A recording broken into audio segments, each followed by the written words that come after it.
रामकृष्ण हरी नर्मदे हर. आज आपल्या चॅनलवरती श्रीयुत अनिल खेडकर आलेले आहेत आणि त्यांनी पंढरपूरची वारी केलेली आहे. त्यामुळे त्या बाबतीत ते आपल्याला माहिती देणार आहेत. मी त्यांना विनंती करतो की तुम्ही आपली ओळख करून द्यावी. हरे कृष्ण. माझे नाव अनिल गणपत खेडकर, मुळगाव चाकण, सध्या राहणार आकुर्डी रेल्वे स्टेशन गुरुद्वारा. मी न्यू इंग्लिश स्कूल चिंचवड या शाळेतून माजी प्राचार्य म्हणून 2 वर्षापूर्वी रिटायर झालेले आहे आणि आत्ता माझं वय 60 आहे. आणि पदयात्रेबरोबरच नर्मदा परिक्रमेच्या नंतरच पदयात्रेबरोबरच सायकलिंग क्षेत्रात वयाच्या 57व्या वर्षी मी सायकलिंग सुरू केलेली आहे. मग यावर्षी तुम्ही पंढरपूर वारीला गेलात ना? वा. मग त्याच्यासाठी तुम्ही काय तयारी केली, कसे अरेंजमेंट? पंढरपूरची सायकलिंग वारी करत असताना माझे जावई मंगेश भुजबळ यांनी पुण्यामध्ये सिंहगड वॉरियर्स सायकलिंग ग्रुप हा स्थापन केलेला आहे. याच्यामध्ये आम्ही तयारी अशी करतो की सुरुवातीला एक नॉमिनल म्हणून, म्हणजे सायकलिंगचा जो आमचा ग्रुप आहे तो कुठल्याही पद्धतीचं एक मानधन न घेता एक जे लागणारं जे मानधन आहे असं मानधन एक आम्ही ठराविक स्वरूपात घेतो आणि ते मानधनामध्ये आम्ही सर्वांना टी शर्ट देतो. जाण्यासाठी बरोबर आम्ही 2 टेम्पो बरोबर घेत असतो. कोणाच्या सायकलीला काय प्रॉब्लेम आला किंवा काय आला तर त्यासाठी आम्ही टेम्पो घेत असतो. सायकल पंक्चर झाल्या किंवा एखाद्याला काही प्रॉब्लेम आला तर त्यासाठी टेम्पो बरोबर घेत असतो. 1-2 कार पण असतात. रस्त्यामध्ये जाताना आम्ही बरोबर नाश्त्यासाठी वगैरे काही नाश्त्याचे पदार्थ पण घेत असतो. मग साधारणपणे हे तुमचे जे सायकल ग्रुप आहे तो किती वर्षापासून ही पंढरपूरची वारी करतो? आता सायकलिंगचा जो ग्रुप आहे हे वर्षी 4थं वर्ष होतं, परंतु माझं आमच्या जावयांबरोबर हे 2रं वर्ष आहे. कारण मध्यंतरी मी नर्मदा परिक्रमा करून आल्यानंतर लगेचच आता पंढरपूरची वारी साठी आम्ही आत्ताच 6 जुलैला गेलेलो होतो. 6 जुलैला गेल्यानंतर जवळजवळ आम्ही पुण्यातून सगळे निघले होते. मी आणि माझा भाचा आम्ही 2 जण आकुर्डीमधून सायकलिंग सुरू केलं आणि त्यांना आम्ही सासवडच्या घाट चढून गेल्यानंतर आम्ही सगळेजण त्या ठिकाणी भेटलो. मग तुम्ही वारी बरोबर तुम्ही जाता का मागे राहता का पुढे राहता? कारण गर्दी बरीच असते ना. मग सायकलिंगचा म्हणजे असं सेपरेट तुमची दिंडीच अशी मध्ये जागा सोडलेली असते? बरोबर प्रश्न आहे. बरोबर. कारण वारी दरवर्षी पंढरपूरच्या जाण्यासाठी संत ज्ञानेश्वर महाराज आणि संत तुकाराम महाराजांची पालखी जात असते आणि ते नियोजन डोळ्यासमोर ठेवूनच आम्ही ह्या वर्षी 6 जुलैला 2 दिवस लोणंदला पालखीचा मुक्काम असतो. आणि पालखीचा मुक्काम असल्यानंतर पालखी साधारणतः संध्याकाळी पोहोचेल त्याच्या अगोदर म्हणजे आम्ही दुपारी साधारणतः 3 वाजता निघतो, जेणेकरून लोणंदला सगळे पालखीतले सगळेजण पोहोचल्यानंतर आम्ही त्यांना क्रॉस करून पुढे जाऊ शकतो. त्यामुळे आम्हाला पालखीचं कोणत्या ठिकाणी असा हे होत नाही, त्यांना ओव्हरटेक करून अडचण होत नाहीये. उलट आमचं दर्शन पण होत असतं. मग ह्याच्यामध्ये तुमची जेवणाची किंवा राहण्याची सोय तुमची केलेली असते का तिथे? नाही, बरोबर आहे. चांगला प्रश्न विचारला साखरे साहेब तुम्ही. की जे आमचे म्हणजे मुख्य मंगेश भुजबळ यांनी आम्ही दुपारी पुण्यातला ग्रुप 3 वाजता निघाला आणि आम्ही 2 तिकडून निघाल्यानंतर की वाल्हेला सासवड दिवे घाट पार करून जेजुरीचा लांबूनच दर्शन घेतलं आणि पुढे वाल्हेला गेलो. वाल्हेला गेल्यानंतर आमच्या जावयांचं मूळ गाव वाल्हेचे आणि त्या ठिकाणी त्यांनी त्यांचे भाऊ राहुल भुजबळ, तेथील मनोज भुजबळ आणि स्वतः यांनी आम्ही 28 जणांची तिथे जेवणाची सगळी तयारी केलेली. आणि ही तयारी करत असताना त्यांनी विशेष माझी अशी काळजी घेतली की मी इस्कॉनचं हरिराम हरिकृष्ण करत असल्यामुळं की मला कांदा लसूण चालत नाही. तर योगायोगाने एक पुण्यातले पण एक भक्त होते, आमच्या दोघांच्यासाठी त्यांनी वेगळी अशी जेवणाची सोय केलेली होती. आणि तिथे गेल्यानंतर मग वाढलेलं गेल्यानंतर सर्वात प्रथम आम्हाला आनंद असा वाटतो की त्या ठिकाणी गेल्यानंतर तेथील जे मेन अधिकारी होते किंवा ग्रामपंचायत सदस्य होते, तेथील सरपंच होते किंवा मनोज भुजबळ होते, यांनी आमचे गेल्यानंतर सर्वांचं त्यांनी इतका सन्मान केला, खूप सन्मान केला त्यांनी, आमचं स्वागत केलं त्यांनी. मग आता पुढे जे तुम्हाला साधारण किती दिवस लागले जाणं? दिवस नाही, आम्ही एकच दिवस म्हणजे दुपारी 3 वाजता आम्ही इथून राईड सुरू केल्यानंतर साधारणतः 7च्या दरम्यान आम्ही वाल्याला गेलो. वाल्याला गेल्यानंतर तिथं आमचं जेवण वगैरे सगळं झाल्यानंतर थोडेसे एक 5-10 मिनिटं इकडे तिकडे झाले असं की लगेच आम्ही सायकलिंग स्टार्ट केली.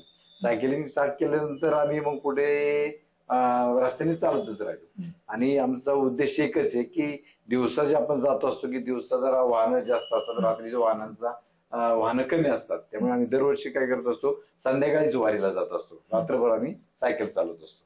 अच्छा. मग साधारण किती दिवस लागले पंढरपूरला पोहोचतो? दिवस नाही, आम्ही 7 वाजता आमचं जेवण खाऊन झाल्यानंतर 8 वाजता साधारणतः निघलो असेल. पुढे गेल्यानंतर नीरा पास केलं. नीरानंतर लोणंदला गेलो. आणि लोणंदला गेल्यानंतर पालखी तोपर्यंत तिथे माऊलींची पालखी पोहोचलेली होती. आता माऊलींची पालखी पोहोचल्यानंतर सगळ्या दिंड्या झाल्यानंतर साधारणतः आम्हाला तिथं 11 वाजले असतील. 11 वाजले असेल. आणि तिथे गेल्यानंतर की माझे एक मित्र आहेत अंजुम सय्यद, आणि त्यांच्या लोणंदमध्ये त्यांचं अल्ताफ सय्यद म्हणून की त्या चौकालाच ते नाव दिलेलं आहे की त्या गावामध्ये जरी असं सांगायला मी कधी जातपात कधी करू नये, पण मुस्लिम असूनही त्या चौकाला त्या ठिकाणी त्यांना शास्त्री या नावाने ओळखतात. आणि शास्त्री नावाने ओळखल्यानंतर त्यांनी आमची सगळ्यांची त्या ठिकाणी ऑलरेडी आम्हाला त्यांनी सांगितलं होतं तुमच्या सगळ्यांची आम्ही जेवणाची सोय वगैरे करतो, सगळं हे करतो. परंतु आमची वाल्याला जेवणाची सोय केलेली होती.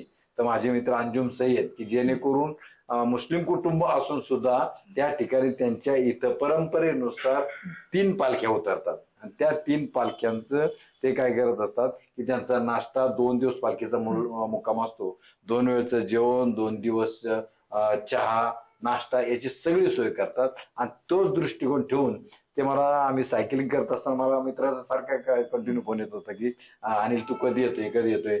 आणि हे केल्यानंतर आम्ही तिथे गेल्यानंतर आमचं त्यांनी यथोचित असा सगळ्यांचं चहा पाणी वगैरे करून त्यांनी आमचा सर्वांचा त्या ठिकाणी त्यांनी सन्मान केला. नाही म्हणजे मला विचारायचं होतं, पुण्याहून तुम्हाला पंढरपूरला जायला किती आणि पंढरपूरहून पुण्याला परत यायला म्हणजे साधारण दिवसाचं किती किलोमीटर तुम्ही कापतात आणि वेळ लागतो? हा, तर आम्ही कोणत्याही ठिकाणी आम्ही थांबलेलो नाही. लोणंदला गेल्यानंतर आम्ही काय केलं, फलटणला गेलो. फलटणला गेल्यानंतर जसं जसं राईड चालू राहील की एक साधारणतः 20 किलोमीटरवरती आम्ही सगळेजण एकत्र चालायचं. म्हणजे मागं पुढे जर झालं की 20 किलोमीटर आमचे टप्पे ठरले. म्हणजे 20 किलोमीटरला तुम्ही थांबून सगळे एकत्र झाले की मग परत पुढे निघायचं. मग फलटणला गेल्यानंतर मग तरडगावला असे 5-6 ठिकाणी आम्ही काय केलं, तर आमचा जो ग्रुप होता ते ग्रुप प्रत्येक ठिकाणी थांबून की प्रत्येकाला पाणी देणं, गाडीमध्ये असलेले जे नाश्ता वगैरे असेल तो देणं, थोडा वेळ रेस्ट करणं, असं करत आम्ही रात्रभर टोटल सायकलिंग करून रात्रभर सायकल चालवत असताना त्या 28 जणांपैकी आम्ही जवळजवळ 5-6 जण असे होते की सर्वजण 60च्या पुढे होते. माझ्याबरोबर एक मांगडे काका म्हणून होते, त्यांचं तर वय जवळजवळ 64 आहे. सांगायचा उद्देश असं वाटतं की आम्ही दोघंच कायम पुढे असायचं. सायकल चालवताना एक वाटतं की मग रात्री सकाळी आम्ही पंढरपूरला साधारणतः एक 9 वाजता आम्ही पोहोचलो. म्हणजे कुठे मुक्काम वगैरे केला नाही. दुपारचं निघलो मी, दुसऱ्या दिवशी सकाळी 9 वाजता आम्ही त्या ठिकाणी पंढरपूरला पोहोचलो. पंढरपूरला मुक्काम करून दुसऱ्या दिवशी परत तुम्ही निघाल? नाही, पंढरपूरला मुक्काम नाही केला. मग तिथे गेल्यानंतर आम्ही एका धर्मशाळा घेतली. तिथे धर्मशाळेमध्ये तिथे सर्वजण आम्ही फ्रेश झालो. त्या फ्रेश झाल्यानंतर आम्ही मंदिरात दर्शनासाठी गेलो. परंतु त्या मंदिरात मुखदर्शनासाठी सुद्धा खूप रांग होती. रात्रभर आमचे सर्वांनी सायकलिंग केल्यानंतर बाहेरूनच आम्ही दक्षिणद्वार तिथून भगवंतांचं दर्शन घेतलं. त्याच्यानंतर मग दुपारचं परत जेवण करून नाश्ता करून आम्ही मग परत पंढरपूरवरून यायला परत निघालो. आता येत असताना आम्ही सायकलवरून आलो. दरवर्षी काय करत असतो की जाताना एक बाजू जायचं, येताना मग आम्ही टेम्पोमध्ये सायकल टाकलं. पण मग यावर्षी तुम्ही सायकलनेच आले? नाही, सायकल नाही. एक बाजू पंढरपूरपर्यंत सायकलिंग केली आणि मग टेम्पोत सायकल टाकून आम्ही परत आलो. सायकल टाकून परत आलो. संध्याकाळी एक 6-7 वाजेपर्यंत आम्ही आलो आणि प्रत्येकाच्या इकडं सिंहगडच्या बाजूला एक टेम्पो होता, हडपसरच्या बाजूला असे 2 ठिकाणी ते आम्ही टेम्पोची सोय केलेली होती. आणि आमच्या जावयांचा उद्देश एकच आहे की या तरुणाईंना सर्वांना व्यायामाचा वेळ लागावं, शरीर आपलं सुदृढ राहावं, यासाठी सिंहगड सायकल वॉरियर्स, ऑलरेडी मी तो निगडीला राहतो परंतु या ग्रुपला मी जॉईन झालेले आहे. या उद्देश एकच की सर्वांना सायकलिंगचा सुद्धा व्यायामाचं सवय लागावी असा त्यांचा उद्देश आहे. उद्देश होता. मग साधारण तुम्ही प्रत्येकी किती कॉन्ट्रीब्युशन घेता? आम्ही यावर्षी तो आता हा जो टी शर्ट दिसतोय, हा टी शर्ट फक्त 1600 रुपये आम्ही चमचम जावयांनी मंगेश भुजबळांनी घेतले. या 1600 रुपयामध्ये हा टी शर्ट, तिकडून येताना यायचं टेम्पोचं भाडं, जेवणाची सोय, नाश्त्याची सोय, दुसऱ्या दिवशी हे सगळ्यांना कंपल्सरी बिस्लरी, केळी, सफरचंद, सगळे फ्रूट वगैरे देऊन, शिवाय सगळ्यांचा प्रत्येकाला ट्रॉफी देऊन त्यांनी आमचा सगळ्यांचा सत्कार केला, सन्मान केला. उद्देश एकच की सगळ्यांना वेळ लागला, सायकलिंगचं किंवा व्यायामाचा वेळ लागला.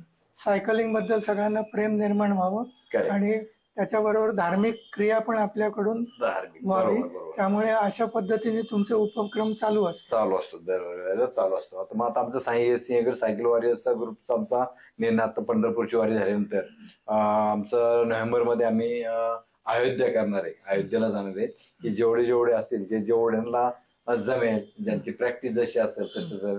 आज आता माझे सांगायला हे वाटत नाही की माझं आत्ता सुद्धा रोजचं 50 किलोमीटर माझं रोजची प्रॅक्टिस असते रोजची. मग साधारण आता पुढचं टार्गेट तुमचं अयोध्येसाठी आहे? अयोध्येसाठी टार्गेट कुठच्या महिन्यामध्ये? आमचं नोव्हेंबरमध्ये टार्गेट आहे की साधारणतः इथून 1700 किलोमीटर आहे की आमचा प्लॅन आहे की साधारणतः 10 ते 11 दिवसामध्ये जायचं. की जेवढं आता मोठं रामाचं मंदिर उभं केलं त्या ठिकाणी दर्शनासाठी सर्वांना त्या ठिकाणी जायचं. मग येताना मग परत तिकडून टेम्पो करायचं, टेम्पोतून सर्वजण आम्ही येणार टेम्पोतून. मग साधारणपणे आता तुम्ही अयोध्येला जाणार आहात, तर मग फक्त तुमचा ठराविकच ग्रुप आहे का इतर कोणाला जर यायचं असेल तर ते तुम्हाला जॉईंट होऊ शकतात? नक्की नक्की नक्की. आता हा जरी ग्रुप जरी असेल तर माझ्या ओळखीचे जे मित्र असतील त्यांना आम्ही सांगत असतो. जसं आता उदाहरण द्यायचं झालं तर परवाच आमच्या विभागातील सौ नगरसेविका मायाताई बारणे आणि संतोष बारणे यांनी आता परवा एक रॅली ठेवली होती. त्या रॅलीला विशेष त्यांनी निमंत्रण, आम्हाला सगळ्यांना निमंत्रण दिलं होतं. आणि परवाच या कार्यक्रमामध्ये त्यांनी आमच्या या सिंहगड वॉरियर्स ग्रुपचा एक सन्मान देऊ, सगळ्यांचा त्यांनी सन्मान केला नगरसेवकांनी. मग साधारण किती वयोगटापर्यंत तुमच्या सायकलिंग ग्रुपमध्ये आहेत? करेक्ट, बरोबर आहे. यावर्षी आमच्या या पंढरपूरच्या वारीमध्ये 2 मुलं अशी होती की 8वीतली मुलं होती. एक वेदांत म्हणून, दुसऱ्याचं पुण्यातली मुलं होती. वेदांतचं नाव काल तो आमच्या बरोबर चालला होता, नंतर तो झाला. पण एक मुलगा होता म्हणजे भुजबळांचाच, आमच्या जावयांचाच पुतण्या होता. त्यांनी मात्र 8वीला असून तो पंढरपूरपर्यंत त्यांनी पूर्ण सायकलिंग केली, पूर्ण सायकल चालवून त्यांनी, लहान असून. आणि जो आता आमच्या ग्रुपमध्ये जास्तीत जास्त 65 वयोगटातील एक होते. साधारणपणे तुम्ही सायकली कुठच्या, म्हणजे साध्या चालवतात, गिअरच्या चालवतात किंवा का अशा? नाही, ग्रुपमध्ये साध्या सायकली कोणाच्याच नाही, सर्वांच्या गिअरच्या सायकली, बॅटरीवरच्या कोणाच्या नाही, पण गिअरवरच्या सायकली. जसं प्रत्येकाची प्रॅक्टिस असतात. यावर्षी आमच्या 28 जण होतो, यातले बरेच जण एक अध्यात्म तर पाहिजेत, मग बरेच जण काही नवीन होते. नवीन असल्यामुळे त्यांची रोजचा प्रॅक्टिसचा सराव किंवा काय अशा तरी सुद्धा बऱ्याच जणांनी हे राईड आमची त्यांनी कम्प्लीट केली होती. मग या पंढरपूर वारीमध्ये विशेष असा काही अनुभव तुम्हाला आला का? विशेष अनुभव असं की जेव्हा आपण भक्तीने श्रद्धेने आपण भगवंता दर्शनासाठी जात असतो, एवढा रात्रीचा जात असताना आमच्या डोळ्यासमोरच एक 5 मिनिटं अगोदरच म्हणजे एक सोलापूर रोडलाच एक ऍक्सिडेंट झालेला होता. परंतु आमच्या ह्या सगळ्या ग्रुपमध्ये कोणालाही कसल्या पद्धतीचा त्रास झालेला नाही. सायकली जो 1-2 सोडले तर कोणाचेही पंक्चर झालेले नाहीये. तिथे गेल्यानंतरही कोणाला कसल्या कुठल्या प्रकारचा त्रास झालेला नाही. जेव्हा आपण भक्तीने श्रद्धेने जात असतो त्यामुळे कधीही भगवंत आपल्याला असा वेगळा हे चांगलेच अनुभव देत असतो, कोणालाही कसला त्रास झालेला नाही. आता तुम्ही रात्री प्रवास करता, मग स्टिकर वगैरे तुमचे लावलेले असतात का? नाही, एक 5-6 जणांचे स्टिकर होते आणि जो सगळ्यांच्या सायकली ज्या आहेत त्या प्रत्येकाच्या सायकलींना समोरची हेडलाईट आणि पाठीमागची हेडलाईट, त्यामुळं प्रत्येकाने अल्टरनेट करत होतं. समजा आता मी आणि माझ्याबरोबर मांगडे म्हणून होते, आम्ही दोघं जण अल्टरनेट चाललेलो होतो आणि अल्टरनेट चालत असताना त्यांची लाईट बंद झाल्यानंतर माझी लाईट असं केली. दोघांच्या एका वेळेला मी लाईट चालू ठेवलं नाही. रात्रभर पूर्ण प्रवास केला आणि विशेष म्हणजे आता पाऊस चालू आहे, प्रत्येकाला वाटत होतं की पाऊस येईल वगैरे, परंतु असं कुठेही पाऊस वगैरे आला नाही. फक्त आम्हाला जातानाच पुण्यात थोडा पाऊस लागला आणि सासवडमध्ये पाऊस थोडा, बाकी कोणत्याही ठिकाणात पाऊस वगैरे झाला नाही. मग तरुण पिढीला जास्तीत जास्त सायकलिंग मध्ये आकर्षण करण्यासाठी तुम्ही काही हे करतात?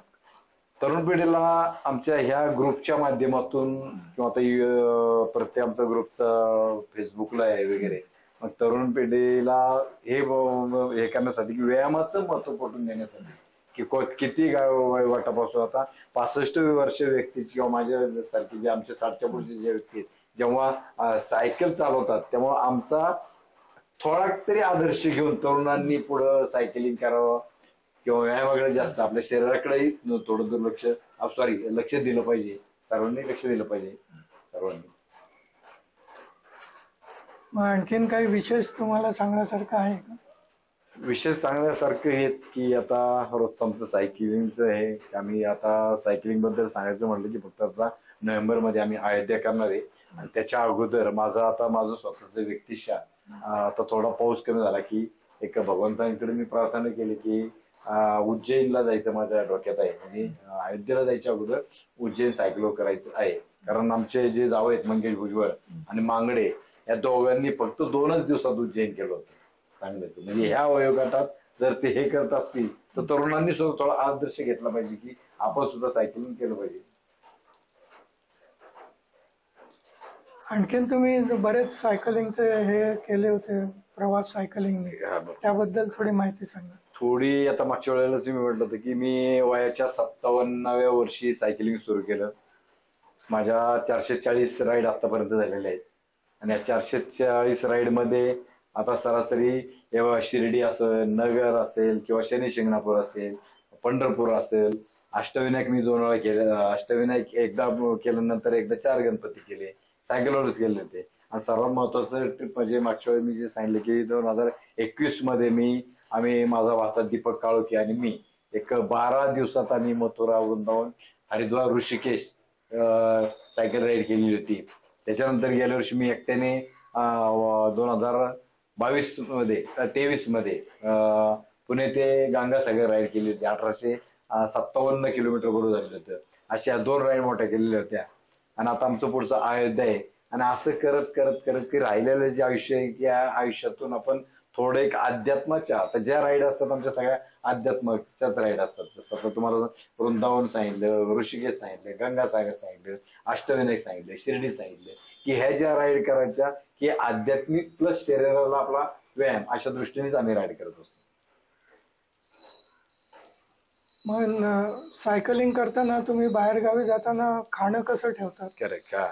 आता सायकलिंग करत असताना खाण्याच्या बाबतीत आता या राईड बद्दल मी जेव्हा पर्सनल जात असतो, पर्सनल गेल्यानंतर माझ्याबरोबर बॅकअपला गाडी असते. गाडीमध्ये आता आम्हाला कांदा लसूण वगैरे चालत नाही की जेव्हा आपण एक अध्यात्म स्वीकारलेला तो अध्यात्माचा नियम कधी बाहेर मोडावा नाही, नाहीतर अध्यात्म स्वीकारून त्याचा काय उपयोग होत नाही. म्हणून गाडीमध्ये आम्ही ठराविक प्रकारचे मी पदार्थ घेत असतो आणि ते दिवाळीतले पदार्थ वगैरे असतील ते बरोबर घ्यायचे, मुरमुरे घ्यायचे किंवा केळे घ्यायचे, फ्रूट घ्यायचे, बिस्लरीच्या बाटल्या घ्यायच्या आणि ज्या ठिकाणी जैन हॉटेल असतील अशा जैन हॉटेलमध्ये जाऊन आम्ही जेवणाचे आम्ही हे करत असतो, जेवण घेत असतो जैन हॉटेलमध्ये जाऊन. मग रात्री ज्यावेळेस मुक्कामाला असतात त्यावेळेस तुम्ही मग कुठे अशा धाब्यावर करता की मग हॉटेलमध्येच राहता? नाही, आता एवढं कारण का की गाडीवरती बरेच जण आता हल्ली जरी आपण म्हणत असतो की कलियुग आहे, कलियुगामध्ये कसे कोण भेटतील ते सांगत नाही. तसं आतापर्यंत कसा बॅड अनुभव आलेला नाहीचे, पण तरी सुद्धा एक आपली काळजी म्हणून मी काय करत असतो की जवळजवळ आपलं हॉटेलवरतीच मुक्काम करत असतो. गाडी सायकल सुद्धा मी हॉटेलमध्ये रूम मध्येच नेत असतो, हॉटेलमध्येच मुक्काम करत असतो. त्यामुळं हॉटेलिंगचा खर्च असेल, जेवणाचा खर्च असेल तो पर्सनल करायला लागतो किंवा काही वेळेला समजा असे मित्रमंडळींना आपण हे केलं की काही जण मदत पण करत असतात. माहिती उपलब्ध करून दिली त्याबद्दल तुमचे खूप खूप आभार. धन्यवाद साखरे साहेब. नंतर असं तुमचा आशीर्वाद राहू द्या की वेगवेगळे राईड करू द्या. अशाच मुलाखतीद्वारे की तरुणांना किंवा चालू असलेल्या पिढींना कोणत्या तरी वेगळ्या स्वरूपात आपला संदेश जावा. धन्यवाद. धन्यवाद.